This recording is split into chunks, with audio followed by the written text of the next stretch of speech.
Sir, Hema committee report പുറത്തു വന്നിരിക്കുകയാണ്. Hema committee report പുറത്തു വരുമ്പോൾ വലിയ രീതിയിലുള്ള കോലാഹലങ്ങളാണ് നമ്മുടെ മാധ്യമങ്ങൾ ഉണ്ടായിക്കൊണ്ടിരിക്കുന്നത്. സത്യം പറഞ്ഞ ആ റിപ്പോർട്ടിനകത്ത് ഒന്നുമില്ല, അത് വായിച്ച ആൾക്കാർക്ക് മനസ്സിലാവും. ഇവിടെ നമ്മൾ കാലാകാലങ്ങളായിട്ട് പറഞ്ഞുകൊണ്ടിരിക്കുന്ന കാര്യങ്ങൾ തന്നെയാണ് റിപ്പോർട്ടിൽ എഴുതി വെച്ചിരിക്കുന്നത്. ഈ ഹേമ കമ്മിറ്റിയെക്കാട്ടിൽ നല്ലത് ഉത്സവ കമ്മിറ്റിയാണെന്നുള്ള കാര്യത്തിൽ തർക്കമില്ല. അതിനകത്ത് ഇതിനെക്കാട്ടിൽ വ്യക്തമായിട്ടുള്ള മാർഗനിർദ്ദേശങ്ങൾ ഭക്തജനങ്ങൾക്ക് കൊടുക്കുന്നുണ്ടെന്നാണ് എനിക്ക് തോന്നുന്നത്. ഇതിനകത്ത് പ്രമുഖന്മാരുടെ കളിയാണ് സ്വാഭാവികമായിട്ട്. ആരുടെ പേരുമില്ല, നാളുമില്ല, ഊരുമില്ല, ഒന്നുമില്ല. സർക്കാരാണെങ്കിൽ അത് പുറത്തുവിടാൻ തയ്യാറായിട്ടുമില്ല. ഇതിനകത്തുള്ള പ്രമുഖന്മാർക്ക് ഇതൊരു പ്രചോദനമായി. കണ്ടോ, ഞാൻ ഇത്രയൊക്കെ ചെയ്തിട്ടും എന്റെ പേരും നാളും പോലും പുറത്തു വരാൻ റിപ്പോർട്ട് പുറത്തു വന്നിരിക്കുന്നു. പോക്സോ കേസ് വരെ ഇതിനകത്തുണ്ട്, എന്നിട്ട് പോലും പേര് പുറത്തു വിട്ടിട്ടില്ല. അപ്പോൾ ഞാൻ ഇങ്ങനെ ഇനി ചെയ്താലും പേര് പുറത്തു വരില്ല എന്നുള്ള ഒരു ആച്ചായി കാണും അവന്മാർക്ക് എന്നാണ് ഞാൻ വ്യക്തിപരമായിട്ട് വിചാരിക്കുന്നത്. അല്ലാതെ ഇതിനകത്തൊന്നും ഒരു ചുക്കും ചുണ്ണാമ്പും ഇല്ല എന്ന് നമ്മൾ മനസ്സിലാക്കണം. പിന്നെ രണ്ടാമത്തെ കാര്യം എന്ന് പറഞ്ഞാൽ, ഈ ഹേമ കമ്മിറ്റി എന്ന് പറഞ്ഞാൽ നമ്മുടെ മലയാളത്തിലെ സിനിമാ നടിമാർ അനുഭവിക്കുന്ന ചൂഷണങ്ങളെ കുറിച്ചാണ്. അപ്പൊ ഇത് മലയാളത്തിൽ മാത്രമേ ഉള്ളൂ ഈ ചൂഷണം? മലയാളം താരതമ്യേന ഒരു ചെറിയ ഫിലിം ഇൻഡസ്ട്രിയാണ്. അതിനെക്കാട്ടിലും വലിയ ഫിലിം ഇൻഡസ്ട്രിയാണ് തമിഴ് ഫിലിം ഇൻഡസ്ട്രി. ഒരുപക്ഷെ ബോളിവുഡിനെ കവച്ചു വെച്ച് ഏറ്റവും വലിയ ഫിലിം ഇൻഡസ്ട്രിയായി വളർന്നിപ്പോ നിൽക്കുന്നത് തെലുഗു ഫിലിം ഇൻഡസ്ട്രിയാണ്. അതിന്റെ അപ്പുറത്തേക്ക് ബോളിവുഡ് ഫിലിം ഇൻഡസ്ട്രി ഉണ്ട്. അതിന്റെ അപ്പുറത്തേക്ക് നമ്മുടെ വിശാലമായിട്ടുള്ള രാഷ്ട്രീയ മേഖലയുണ്ട്. അവിടെ ഒന്നും സ്ത്രീകൾ ചൂഷണം നേരിടുന്നില്ല. എന്താണ് ഈ ഹേമ കമ്മിറ്റി റിപ്പോർട്ടും നമുക്ക് മറ്റ് ഫിലിം ഇൻഡസ്ട്രികളുമായിട്ടും രാഷ്ട്രീയവുമായിട്ടും തട്ടിച്ചു നോക്കിയാൽ കിട്ടുന്ന ഒരു ഉത്തരം? ഇത് ഫിലിം ഇൻഡസ്ട്രി മാത്രമല്ല ധനുഷെ, മീഡിയ ഉണ്ട് ഇതില്. ഓർമ്മയുണ്ടോ? മീഡിയയിലുള്ള കുറെ എഡിറ്റേഴ്സിന്റെ നേരെയും സീനിയർ ആയിട്ടുള്ള ജേർണലിസ്റ്റിന്റെ നേരെയും ഈ പറഞ്ഞ മാതിരി മീ ടു അലിഗേഷൻസ് ഉണ്ടായിരുന്നു. അത് മീ ടു എന്നുള്ള ഒരു പേരിലാണ് നമ്മുടെ അവിടെ വേറെ ഹേമ കമ്മിറ്റി എന്ന് പറയും, അവിടെ മീ ടു ആയിരുന്നു. അത് തമിഴ് ഫിലിം ഇൻഡസ്ട്രിയിലും വന്നു, തെലുങ്ക് ഫിലിം ഇൻഡസ്ട്രിയിലും വന്നു, ഹിന്ദിയിൽ വളരെ കൂടുതലുണ്ടായിരുന്നു അതിനെ പറ്റിയിട്ട് മീ ടു അലിഗേഷൻസ്. സാറേ, ഈ മീ ടു അലിഗേഷൻസ് എന്ന് പറയുന്നത് മലയാളം ഫിലിം ഇൻഡസ്ട്രിയിൽ വന്നിട്ടുണ്ട്. മലയാളം ഫിലിം ഇൻഡസ്ട്രിയിൽ ഇപ്പൊ അമ്മയുടെ പ്രസിഡന്റ് ആയിരിക്കുന്ന സിദ്ദിഖ് ഉണ്ടല്ലോ, അയാൾക്കെതിരെ മീ ടു ആരോപണം വന്നിട്ടുണ്ട്. ഒരു പ്രമുഖ നടി ഉന്നയിച്ചിട്ടുണ്ട്. ആ പ്രമുഖ നടി ഒരു വർഷം മുമ്പ് ആ ആരോപണം ഉന്നയിച്ചതാണ്. ഞാൻ ഈ ഹേമ കമ്മിറ്റി റിപ്പോർട്ട് വന്നപ്പം ഈ ആരോപണം വ്യക്തമായിട്ട് അവരവരുടെ ഫേസ്ബുക്കിൽ വലിച്ചു നീട്ടി എഴുതിയിട്ടിരുന്നു. അതായത് കാണ്ടമായിട്ട് പോയിന്റ് ബൈ പോയിന്റ് അവരെ അതിനകത്ത് ഇട്ടിരുന്നു. ഞാൻ ഈ കമ്മിറ്റി റിപ്പോർട്ട് വന്നപ്പോൾ ആദ്യം ഓടിയത് ഇവരുടെ ഫേസ്ബുക്കിലേക്കാണ്. ആ ആരോപണം ഇപ്പോഴും അവിടെ ഉണ്ടോ എന്നറിയാം. പക്ഷെ അവരെ ആരോപണം മുക്കി.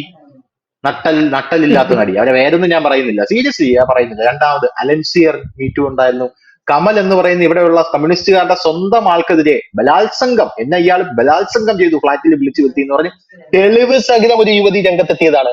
മുകേഷിനെതിരെ മീറ്റു ഉണ്ട്. ഇവിടുത്തെ മന്ത്രിയാണ് മുകേഷ് രാത്രി ഹേമ കമ്മിറ്റി റിപ്പോർട്ടിലുള്ളത് രാത്രി കതക് തട്ടി വിളിക്കും, അല്ലെങ്കിൽ ചവിട്ടി തുറക്കുമെന്നാണ്. മുകേഷ് നേരെ തിരിച്ചാണ്. മുകേഷ് രാത്രി ഫോണിൽ വിളിച്ച് ശല്യപ്പെടുത്തുമെന്നാണ് ഒരു യുവ സംവിധായക എഴുതിയിരിക്കുന്നത്. മീറ്റു ഒക്കെ നമ്മുടെ ഇവിടെയും ഉണ്ട്. ഇവിടെയുള്ള ഒരുപാട് ആൾക്കാർ മീറ്റു ഒക്കെ ഇപ്പൊ കൊണ്ടുവരുന്നുണ്ട് ക്യാമ്പയിനൊക്കെ. അതാണ്. അപ്പൊ നമ്മൾ നോക്കുകയാണെങ്കിൽ തരുൺ തേജ്പാൽ ഓർമ്മയുണ്ടാവും, തെഹൽക്കയുടെ ഒരു പാർട്ടി ഗോവയിൽ വെച്ചിട്ട് ഒരു ലിഫ്റ്റിന്റെ ഉള്ളിൽ വെച്ചൊരു ഒരു ആക്ട് ഉണ്ടാക്കി. അതിനെപ്പറ്റി വലിയൊരു എൻക്വയറി ഉണ്ടായി. ഞാൻ ജയിലിൽ കിടന്ന് കുറെ കാലം. MJ അക്ബർ, ശശി തരൂർ, ഇവരൊക്കെ അതിൽ പെട്ടിട്ടുണ്ട്. അപ്പൊ ഈ MJ അക്ബർ, ശശി തരൂരിന് എനിക്ക് എത്ര ഒരു കണക്ഷൻ ഉണ്ടായിരുന്നു. പക്ഷെ എന്നെ ഒരു മിനിസ്ട്രി ഓഫ് ഹോം അഫയേഴ്സിലെ ഒരു സീനിയർ ബ്യൂറോക്രാറ്റ് എൻ്റെ അടുത്ത് പറഞ്ഞ, ഇന്ത്യയുടെ ഡെപ്യൂട്ടി ഫോറിൻ മിനിസ്റ്റർ അല്ല, ഒരു മുരളീധരൻ മാത്രമേ പെടാത്തുള്ളൂ. ശശി തരൂർ ആവട്ടെ, അതിന് മുമ്പ് MJ അക്ബർ ആവട്ടെ, ഇവരൊക്കെ ഡെപ്യൂട്ടി ഫോറിൻ മിനിസ്റ്റേഴ്സ് ആയിരുന്നു, മിനിസ്റ്റർ ഓഫ് സ്റ്റേറ്റ് എന്ന് പറഞ്ഞു. ഇവരെ എന്തെങ്കിലും കേസിൽ പഠിപ്പിക്കാൻ വേണ്ടിയിട്ട് ഇവിടുത്തെ മാധ്യമങ്ങൾ അല്ലെങ്കിൽ പാകിസ്ഥാന്റെ മാധ്യമങ്ങളും ട്രൈ ചെയ്തു നോക്കി. നമുക്കറിയാം ശശി തരൂരിന്റെ കേസിൽ അവിടുത്തെ ഒരു സീനിയർ ജേർണലിസ്റ്റ് ആയിരുന്നു ശശി തരൂരിന്റെ ലിങ്ക് ആയിരുന്നത്. അങ്ങനെയാണ് അവസാനം സുനന്ദ പുഷ്കറിന്റെ സൂയിസൈഡ് ഒക്കെ ആയത്. പക്ഷെ ഈ പറഞ്ഞ MJ അക്ബറിന്റെ കേസിലും ഇതേമാതിരി ഒരു കേസ് എടുത്തു കൊണ്ടിട്ടപ്പോ MJ അക്ബർ കോടതിയിൽ പോയി. അതാണ് ഒരു ഡിഫറൻസ്. ഇവിടെ ഒരൊറ്റ ആളെ നട്ടല് കാണിച്ചിട്ടില്ല കോടതിയിൽ പോകാൻ. അദ്ദേഹം പറഞ്ഞു ശരി നമുക്ക് കോടതിയിൽ വെച്ച് കാണാം. കോടതിയിൽ വിറ്റ്നസ് അവര് പ്രസന്റ് ചെയ്തു, ഇവരുടെ ഡിഫൻസ് പ്രസന്റ് ചെയ്തു. അവസാനം ആ കേസ് ഈ പറഞ്ഞവർ പിൻവലിച്ചു എന്ന് പറയാൻ പറ്റും. പക്ഷെ ഇപ്പൊ ഒരു കോൾഡ് സ്റ്റോറേജിലേക്ക് പോയി ആ കേസ്. അതിന്റെ അർത്ഥം ഒരു കേസിന് ബാക്ക് ചെയ്യാൻ എവിഡൻസിൽ ഈ പറഞ്ഞ മാതിരി ഫേസ്ബുക്ക് പോസ്റ്റ് ഇട്ടിട്ട് പിന്നെ ആ ഫേസ്ബുക്ക് പോസ്റ്റിനെ മുക്കുക എന്ന് പറയുമ്പോൾ എത്തിക്കലി അതൊരു ശരിയായിട്ടുള്ള പരിപാടിയല്ല. ഒന്നിലും നിങ്ങൾ അതിന് ഞാൻ പറഞ്ഞ വാക്കിന് എനിക്കൊരു സ്റ്റാൻഡ് ബൈ എന്ന് പറയും ഇംഗ്ലീഷിൽ. ഞാൻ അവിടെ ആ വാക്കുണ്ടാവും, ശരിയാണ് ചെയ്തത്, ഞാൻ പറഞ്ഞ കാര്യം ശരിയാണ്, അതൊരു പറയാനുള്ള നട്ടല് വേണം. പറഞ്ഞ കാര്യം അതില്ല നമ്മുടെ അടുത്ത ആൾക്കാർക്ക്. അലിഗേഷൻ ചെയ്തു കഴിഞ്ഞാൽ പിന്നെ മുങ്ങുക അവിടുന്ന്. അതാണ് മെയിൻ ആയിട്ടുള്ളത്. ഷൂട്ട് ആൻഡ് സ്കൂട്ട് നമ്മുടെ രാഹുൽ ഗാന്ധിയുടെ പോളിസിയാണത്. ഒരു സബ്ജക്ട് മാറും പിന്നെ അവിടെ. ഈ ഇൻഡസ്ട്രി നമുക്ക് എല്ലാവർക്കും അറിയാം, മീഡിയ ഇൻഡസ്ട്രി എന്ന് പറയും. ഫിലിം ഇൻഡസ്ട്രി മാത്രമല്ല, നമ്മുടെ മീഡിയ ഇൻഡസ്ട്രിയിൽ തന്നെ നമ്മൾ കണ്ടിട്ടുണ്ട് കുറെ അലിഗേഷൻസ് ഉള്ള സീനിയർ ആയിട്ടുള്ള ജേർണലിസ്റ്റിന് നേരെ അലിഗേഷൻസ് ഉണ്ടായിട്ടുണ്ട്. അതെന്ത് ഉം. പറ്റി ധനുഷ്? അതവിടെ പോയി. ഇവര് അതെ. ഫിലിം ഇൻഡസ്ട്രിക്കാർ ഇങ്ങനെ ചൂണ്ടി കാണിക്കുമ്പോൾ അവരുടെ നേരെ 3 പേരിലുണ്ടെന്നുള്ളത് മറക്കരുത്. ഈ മീഡിയ ഇൻഡസ്ട്രിയിലും നടന്ന അലിഗേഷനെ പറ്റി അതിന് ബാക്ക് ചെയ്യാനുള്ളത് ഇത് വേറൊരു ചിലപ്പോൾ ഇത് ബ്ലാക്ക് മെയിൽ ആയിരിക്കട്ടെ, പറയാൻ പറ്റും. ചിലപ്പോൾ ഒരു ബ്ലാക്ക് മെയിൽ വെപ്പൺ ഹണി ആയിരിക്കും. ട്രാപ്പ്. ഇവര് ബ്ലാക്ക് മെയിൽ ഹണി ട്രാപ്പ് ചെയ്ത് ബ്ലാക്ക് മെയിൽ ചെയ്തിട്ട് അവർക്ക് സാധിക്കാതെ സാധിച്ചെടുത്തിട്ട് അവർ കാശ് കിട്ടിയിട്ട് അവർ പിന്നെ അല്ലെങ്കിൽ റോള് കിട്ടിയിട്ട് പിന്നെ അവർ അവിടെ ഈ പറഞ്ഞ മാതിരി പോസ്റ്റ് മുക്കുവരും അവിടെ.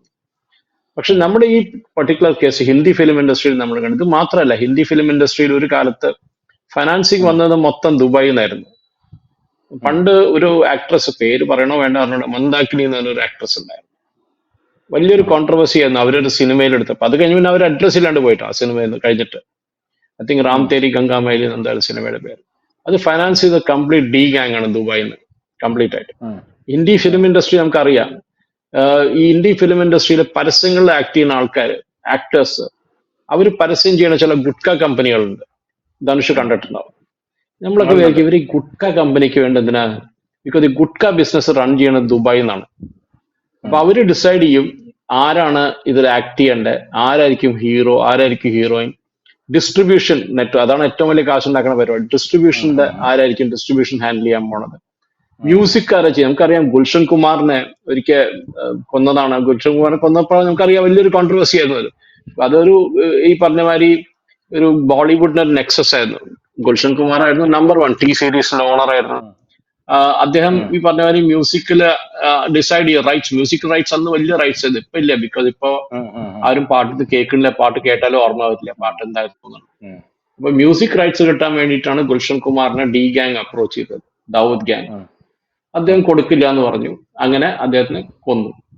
അത് കഴിഞ്ഞ് നമ്മൾ 2-3 കേസുകൾ കണ്ടിട്ടുണ്ട് ബോളിവുഡിൽ തന്നെ. ഈ ബിൽഡർ ലോബി ഉണ്ടോന്ന്. ഈ ബിൽഡർ ലോബിയാണ് ഡിറ്റർമൈൻ ചെയ്യുക ആരാണ് ഹീറോ ആരാണ് ഹീറോയിൻ. നമ്മൾ കേരളത്തിൽ കാണുന്നത് വെറും ഒരു ടിപ്പ് ഓഫ് ദ ഐസ്ബർഗ് എന്ന് പറയും ഇംഗ്ലീഷിൽ. അത് വേറൊരു ലോജിക്കാണ്. പക്ഷെ ഇവിടെ കാണുന്ന നമ്മൾ ഈ കാണുന്ന സ്പെസിഫിക് ആയിട്ടുള്ളത് ഈ പറഞ്ഞ അലിഗേഷൻസ് പ്രൂവ് ചെയ്യണം കേട്ടോ. അതല്ലാണ്ട് പറ്റില്ല. വെറുതെ ഒരു ആരോഗ്യം പറഞ്ഞങ്ങോട്ട് ഇറങ്ങി പോവല്ല വേണ്ടത്. അങ്ങനെയാണെങ്കിൽ അവർ ഈ MJ അക്ബർ ചെയ്ത മാതിരി ഒരു കേസ് ഫയൽ ചെയ്തിട്ട് ആ ആക്ടർ ആരായാലും ഞാൻ നിങ്ങളെ കോടതി കയറ്റാന്ന് പറയണം. അത് വേണ്ടതാണത്. മുകേഷ് ആയാലും നാളെ പറയണം ഓക്കെ ശരി, ഞാൻ നിങ്ങൾ പറഞ്ഞു ഞാൻ ചെയ്തു ശരി, ഞാൻ നിങ്ങളെ കോടതിയിൽ വെച്ച് കാണാമെന്നിട്ട് അങ്ങനെ ചെയ്യേണ്ടവരും. അല്ല, ഇതില് വേറൊരു സംഭവം പറയേണ്ടത്, നമ്മുടെ ഈ മലയാളം ഫിലിം ഇൻഡസ്ട്രി പോലൊരു ചെറിയ ഫിലിം ഇൻഡസ്ട്രിയിൽ ഇത്രയും വലിയൊരു പ്രശ്നം ഉണ്ടാവും.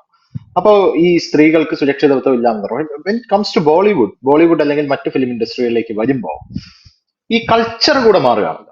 അതായത് കൾച്ചറും മാറുകയാണ്. ഇപ്പൊ മലയാളം ഫിലിം ഇൻഡസ്ട്രിയിൽ ഞാൻ ഏറ്റവും കൂടുതൽ ഞെട്ടിപ്പോയ ഒരു സംഭവം എന്ന് പറഞ്ഞാൽ സാറേ, ഹേമ കമ്മിറ്റി റിപ്പോർട്ടിൽ എഴുതിയിരിക്കുന്നത്, നേരത്തെ പല സ്ത്രീകളും പറഞ്ഞിട്ടുണ്ടെങ്കിലും കമ്മിറ്റി റിപ്പോർട്ട് വന്നപ്പോൾ അതിനൊരു ഓതന്റിസിറ്റി വന്നു എന്നുള്ളതാണ്. അതിൽ പറയുന്നത് സ്വന്തം അമ്മമാർ മക്കളെ കൊണ്ട് നടിമാരാക്കാനായി പല പ്രൊഡ്യൂസർമാരുടെയും സംവിധായകരുടെയും അടുത്ത് കാഴ്ചവെക്കുന്നു എന്ന് ആ റിപ്പോർട്ടിൽ പറയുന്നുണ്ട്.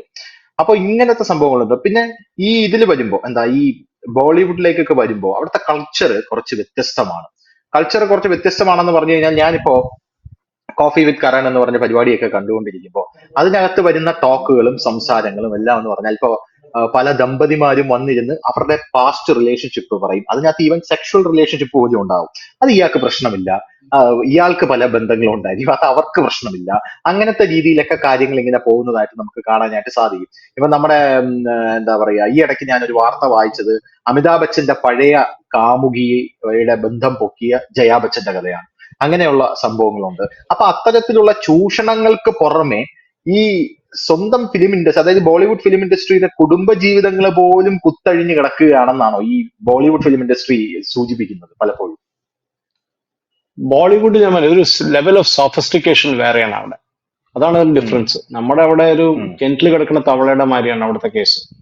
അവിടെ പുറത്തൊരു വലിയൊരു സമുദ്രമാണ് അവിടെ ഉള്ളത്. വലിയ പുഴയും സമുദ്രങ്ങളൊക്കെ അവിടെ ഉണ്ട്.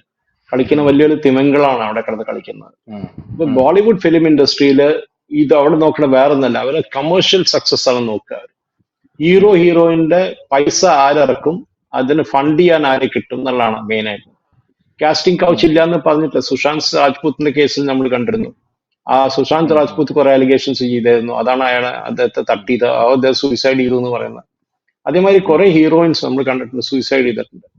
ഇവരൊക്കെ ഈ ഉം, മീ ടു അലിഗേഷൻസ് കൊണ്ടുവന്ന് ഈ പറഞ്ഞ മാതിരി അവസാനം അവരെ ഹരാസ് ചെയ്ത് ഇൻഡസ്ട്രിയിൽ നിന്ന് പുറത്താക്കും. അതൊരു കേസ്. അത് ഉം, ഉം, മലയാളം ഫിലിം ഹേമ റിപ്പോർട്ടിലും കമ്മിറ്റി റിപ്പോർട്ടിലും അതുണ്ട്. നമ്മൾ അവരുടെ ഉം, ഇതിന് ഉം, ഇതായില്ലെങ്കിൽ അവർ ആ ഫിലിം ഇൻഡസ്ട്രിയിൽ നിന്ന് പിടിച്ച് പുറത്തേക്കാക്കും. ഞാൻ ഈ ഒരു മേജർ മീഡിയ ഹൗസിന് വർക്ക് ചെയ്തിട്ടുള്ളതാണ്. അവരൊരു അവാർഡ് കൊടുക്കാറുണ്ട് ഉം, എല്ലാ കൊല്ലം. ഉം, ആ, ഉം. പേര് പറയണോ? ആ ശരി, പറഞ്ഞേക്കാം. Film fair.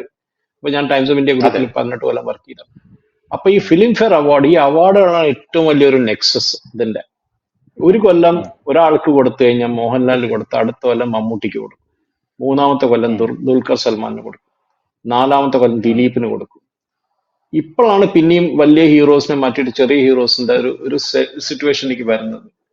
അപ്പോ ഉം, ഈ പറഞ്ഞ മാതിരി ഇവരുടെ പൊളിറ്റിക്സ് ഇതിനോട് കളിക്കുന്ന പൊളിറ്റിക്സ്. അപ്പൊ ഹീറോ ഡിറ്റർമൈൻ ചെയ്യും ആരായിരിക്കും എന്റെ കൂടെ ആക്ട് ചെയ്യാൻ പോണ ഹീറോയിൻ. ഇത് ഞാൻ ഉം, പറഞ്ഞു ഉം, ഉം. കേട്ടിട്ടുള്ള ധനുഷ്. എന്റെ കൂടെ ഞാൻ കാറിലിരുന്ന് ഹേമ പോയ കമ്മിറ്റി റിപ്പോർട്ടിൽ വലിയൊരു അതുണ്ട്. മലയാളം, എന്റെ കൂടെ കാറിലിരുന്ന് ഞാൻ ഒരു മണിക്കൂർ ട്രാവൽ ചെയ്ത മലയാളം ഫിലിം ഇൻഡസ്ട്രിയിലെ ഒരു വലിയ ഹീറോ പറഞ്ഞ് ഓപ്പൺ ആയിട്ട് അഡ്മിറ്റ് ചെയ്ത് ദാറ്റ് വി ഉം, ഡിറ്റർമൈൻ. എനിക്ക് ആ ലോജിക്, അദ്ദേഹത്തിന്റെ ലോജിക് എന്താണെന്ന്, എന്റെ ഫിലിം സക്സസ്ഫുൾ ആവണമെങ്കിൽ ഹീറോയിൻ സക്സസ്ഫുൾ ആയിരിക്കണം. ഏതോ ഒരു ഹീറോയിൻ ഉം, ഡയറക്ടർക്ക് ഇഷ്ടമായി വെച്ചിട്ട് അല്ലെങ്കിൽ പ്രൊഡ്യൂസറിന് ഇഷ്ടമായിട്ട് കൊണ്ടിട്ട് കാര്യമില്ല. ആ സിങ്ക് ഉം, എന്റെ കൂടെ സിങ്ക് ചെയ്യുന്ന ഒരു ഹീറോയിൻ ആയിരിക്കണം, സക്സസ്ഫുൾ ആയിരിക്കണം കമേഴ്ഷ്യൽ. അങ്ങനെ ആവുമ്പോൾ ഞാൻ ആ ഹീറോയിനെ റെക്കമെൻഡ് ചെയ്യും. ഉം, അപ്പൊ ഈ ഉം, റെക്കമെൻഡേഷൻ ആണ് ഇതിന്റെ ഒരു വലിയൊരു question. What kind of recommendation, അവിടെ നിന്നാണ് ഈ റെക്കമെൻഡേഷൻ വരുന്നത്? അത് ഹേമ ഉം, കമ്മിറ്റി റിപ്പോർട്ട് പറഞ്ഞിട്ടുണ്ടാവും. ഞാനത് വായിച്ചിട്ടില്ല ഡീറ്റെയിൽഡ് ആയിട്ട് അതിനെ പറ്റി. പക്ഷെ ഈ ബോളിവുഡിന്റെ കേസ് ചോദിച്ചപ്പോൾ പറഞ്ഞ കമേഴ്ഷ്യൽ സക്സസ് ഡിറ്റർമൈൻ ചെയ്യണ ഫിലിം ഇൻഡസ്ട്രിയിലെ ആൾക്കാരല്ല, അത് ഉം, പ്രൊഡ്യൂസേഴ്സ് ആണ് ഡിറ്റർമൈൻ ചെയ്യണം. ബിക്കോസ് ഉം, അവൻ ഇറക്കണ കാശാണ് അതിൽ പോണം. ഒരു ഹീറോയിൻ ഉണ്ടെങ്കിൽ, സെയിലബിൾ ഹീറോയിൻ ഉണ്ടെങ്കിൽ കൊണ്ടുവന്ന് ഡെഫിനറ്റ് ആയിട്ട് ആക്ട്. ഇപ്പൊ നമ്മൾ ചോദിക്കാം താബു അവിടെ പോയി. താബു വലിയൊരു ഉം, ഹീറോയിൻ ആയിരുന്നില്ല ഒരു കാലത്ത്. അഡ്രസ് ഇല്ലല്ലോ ഉം, താബുവിന്റെ. ദ റീസൺ ഈസ് ബിക്കോസ് ആ താബു ഡസൻ കോംപ്രമൈസ് ഫോർ എനിത്തിങ്. അവരൊരു ഹെഡ് സ്ട്രോങ് ആയിട്ടുള്ള ലേഡിയാണ്. അവര് പണ്ടത്തെ രേഖ എന്ന് പറയാൻ പറ്റും. അങ്ങനത്തെ ഇതുള്ള ആളാണ്. അങ്ങനത്തെ ഉം. അത് ആ സമയത്ത് ഇപ്പൊ കാണുന്ന ഹീറോയിൻസ് ഒക്കെ നമ്മൾ അവരുടെ ആക്ടിങ് കണ്ടു കഴിഞ്ഞാൽ നമുക്ക് തന്നെ കരച്ചിൽ വരും. ഇവരൊക്കെ ആരാണ് ആക്ട്രസ് എന്ന് വിളിക്കണേ എന്നുള്ളത്. ഇതാണ് ശരിക്കും നടക്കുന്നത്. പക്ഷെ നമ്മൾ സഹിച്ചേ പറ്റൂ എന്ന് പറഞ്ഞവരാണ്. ഇത്രയേ ഉള്ളൂ. ബിക്കോസ് ഹീറോയിന് ഞാൻ പിന്നെയും പറയും, മലയാളത്തിൽ പെരുമഴക്കാലം പോലുള്ള സിനിമയിലൊക്കെ ആ ഹീറോയിൻസിന് കൊടുത്ത ഒരു എന്താ പറയാ, ഒരു സ്പേസ് വേറെ ഒരൊറ്റ ഇൻഡസ്ട്രിയിൽ കൊടുക്കില്ല. ഞാൻ അടുത്തായിട്ട് തന്നെ സ്ക്രിപ്റ്റ് റൈറ്റർ വിജേന്ദ്ര പ്രസാദായിട്ട് ഇന്ന് പറഞ്ഞപ്പോ അദ്ദേഹം പറഞ്ഞ ഇതേ കാര്യമാണ്. ബാഹുബലിയുടെ രാജമൗലിയുടെ അച്ഛൻ വിജേന്ദ്ര പ്രസാദ് അങ്ങേര് പറഞ്ഞത്, see this is Malayalam film industry very creative. അത് സമ്മതിക്കാണ്ട് പറ്റില്ല. പക്ഷെ അറ്റ് ദ സെയിം ടൈം ഈ പറഞ്ഞ തെലുഗു ഫിലിം ഇൻഡസ്ട്രിയിലൊക്കെ ഒരു സൈഡ് കിക്കാണ്. ഹീറോ ആണ് മെയിൻ അവിടെ. അവൻ വന്ന് 40 പേരെ അടിച്ചാലേ ഹീറോ ആവുള്ളൂ, അല്ലാണ്ട് ഹീറോ അതെ. ആവില്ല. അപ്പൊ അതാണ് അതിന്റെ ഒരു ലോജിക്. അവര് റെക്കമെൻഡ് ചെയ്യുന്ന ഹീറോയിൻസ് ആണ് ഇത് വരുന്നത്. പിന്നെ industry it self is compromised industry. നമുക്കറിയാം, ഇതിലേക്ക് ഇറങ്ങുന്ന ആൾക്കാർക്ക് തന്നെ അറിയാം എന്താണ് ഇൻഡസ്ട്രിയിൽ നടക്കുന്നതെന്ന്. അപ്പൊ അതിനെ പറ്റിയിട്ട് കയറി നമ്മള് അവിടെ മഹാത്മാഗാന്ധിയുടെ ലോജിക് ഒക്കെ പറഞ്ഞിട്ട് ഒരു കാര്യമില്ല. അതാണ് industry. That is how it functions. നിങ്ങൾ അതിന് നേരെയാക്കാൻ പോയാൽ നേരെയാവുന്നില്ല. അത് വെറുതെ ഒരു ഹേമ കമ്മിറ്റി റിപ്പോർട്ട് വന്നു, അത് പോയി. നാളെ വേറെ ഒരു റിപ്പോർട്ട് വരും, അതും പോകും. അത്രേ ഉള്ളൂ. അതാണ് അവസാനമായിട്ട് പറഞ്ഞ ആ കാര്യമാണ് സത്യം. അതായത് ഒരു ഹേമ കമ്മിറ്റി റിപ്പോർട്ട് വരും, അതും പോവും. നാളെ വേറൊരു ഹേമ കമ്മിറ്റി റിപ്പോർട്ട് വരും, അതും പോവും എന്നുള്ള രീതിയിലേക്ക് കാര്യങ്ങൾ പോവും. ഈ ഇതിൽ എനിക്ക് അവസാനമായിട്ട് പറയാനുള്ളത്, ഈ ചൂഷണം നേരിടുന്ന സ്ത്രീകൾക്ക് നടിയെന്നോ അല്ലെങ്കിൽ സാധാരണ തൊഴിലാളി എന്നോ എന്നുള്ള ഒരു വ്യത്യാസമില്ല ഒരിടത്തും. നടിമാർക്ക് കൊമ്പില്ല. ഇപ്പൊ നടിമാർക്ക് യൂറിനേറ്റ് ചെയ്യാനായിട്ട് അല്ലെങ്കിൽ ജൂനിയർ നടിമാർക്ക് യൂറിനേറ്റ് ചെയ്യാനായിട്ട് ബാത്റൂം ഇല്ല എന്ന് ഹേമ കമ്മിറ്റി റിപ്പോർട്ടിൽ പറയുന്നുണ്ടല്ലോ. ഇവിടെ സ്വന്തം കുഞ്ഞിനെ തോളത്ത് കെട്ടിവെച്ച് തലയിൽ കോൺക്രീറ്റ് ചട്ടിയുമായിട്ട് സൈറ്റുകളിൽ നിൽക്കുന്ന സ്ത്രീകളുണ്ട്. അവർക്ക് യൂറിനേറ്റ് ചെയ്യാനായിട്ട് അവരെവിടെയാണ് യൂറിനേറ്റ് ചെയ്യുന്നത് നിങ്ങൾ ചിന്തിച്ചിട്ടുണ്ടോ? ഇവിടെ ടെക്സ്റ്റൈൽ ഷോപ്പുകളിൽ രാവിലെ 9 മണിക്ക് വന്ന രാത്രി 8 മണി വരെ കറക്റ്റ്. ഒരേ നിൽപ്പ് നിൽക്കുന്ന സ്ത്രീകളുണ്ട്. അവർ എങ്ങനെയാണ്, അവരുടെ മുട്ടുപൊട്ടി ചോര വരുന്നുണ്ട് ചില സമയത്ത്. അവരെന്തുകൊണ്ടാണ് നിൽക്കുന്നതെന്ന്, എങ്ങനെയാണ് ജീവിക്കുന്നതെന്ന് നിങ്ങൾ ചിന്തിച്ചിട്ടുണ്ടോ? അവർക്ക് ഒരു കസേരയുടെ ആവശ്യം മാത്രമേ അവർക്ക് അവിടെ ഉള്ളൂ. ഒരു ഷിഫ്റ്റും ഒരു കസേരയും, അത് മാത്രമേ ഉള്ളൂ. നിങ്ങൾ ഇൻസ്പെക്ഷന് നിങ്ങളുടെ ആൾക്കാർ വരുമ്പോൾ ഇവിടുത്തെ മുതലാളി ഒരു കസേര എടുത്തിട്ട് കൊടുക്കും, പോകുമ്പോൾ വീണ്ടും എടുത്ത് മാറ്റിയിട്ട് അവരെ നിർത്തിക്കും. ഒരു റോബോട്ടുകളല്ല, സ്ത്രീകളാണ് എന്ന് മനസ്സിലാക്കിയിരിക്കുക. അല്ലാതെ അതൊക്കെ മാനം മര്യാദയ്ക്ക് അന്തസ്സായിട്ട് ജീവിക്കുന്ന സ്ത്രീകളാണ്. അല്ലാതെ ഈ അമ്മമാര് സ്വന്തം മക്കളെ കൊണ്ട് സമ്മതത്തോടു കൂടി സംവിധായകരുടെ അടുത്ത് കിടക്കാൻ അല്ലെങ്കിൽ കൂട്ടിക്കൊടുക്കാനായിട്ട് കൊണ്ടുപോയിട്ട് നാളെ ഹേമ കമ്മിറ്റി റിപ്പോർട്ടിൽ ഞാൻ പീഡിപ്പിക്കപ്പെട്ടു എന്ന് പറയുന്ന സ്ത്രീകളല്ല അവരെല്ലാവരും. അന്തസ്സായിട്ട് ജോലി ചെയ്ത് ജീവിക്കുന്ന സ്ത്രീകളാണ്. അപ്പോ അവർക്കില്ലാത്ത ഒരു പ്രിവിലേജും ഇവിടെ ഉള്ള ഒരു നടിക്കും വേണ്ട എന്ന് പറഞ്ഞുകൊണ്ട് നമുക്കിത് അവസാനിപ്പിക്കാം. Thank you sir. Thank you so much. നമസ്കാരം.